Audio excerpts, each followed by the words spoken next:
শরীফে লেখছেন, কিতাবুল জানায়েজের ভিতরে এই হাদিস আছে, পঞ্চম পাড়ায় আছে।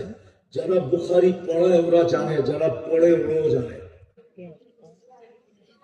কবরের প্রথম প্রশ্ন হবে, বল আমার বন্ধুর রঙে কতটুকু রঙিন ছিলি, আগে এটা প্রমাণ কর। রব পরে প্রমাণ করলেও চলবে, আগে প্রমাণ কর আমার বন্ধুর রঙে কতটুকু রঙিন ছিলি, আমার বন্ধুকে কতটুকু চিনিস, আমার বন্ধুর আদর্শে কতটুকু আদর্শবান ছিল। আজকে তো মুহাম্মদ রাসূলুল্লাহ চিনে না, যুবকরা চিনে না। চিনলে ওদের চুলের স্টাইল এরকম হবে কেন? ওদের চুলের স্টাইল তো নেটের থেকে নেওয়া।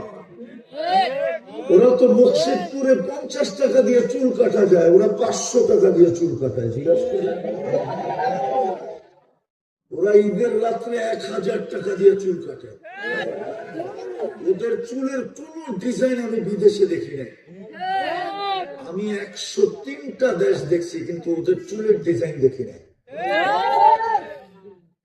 আমি পরে খুঁজে পাইছি ওদের চুলের ডিজাইন নেটে আছে, কারো মাথায় নেই। ওরা নেটের থেকে দেখে স্ক্রিনশট দেয়। এখন বড় গুলারে দেখা দেখা এই পিচ্ছি গুলা ওইভাবে কাটতেছে। ওদের চুল কাটতো এখন 500 টাকা লাগে।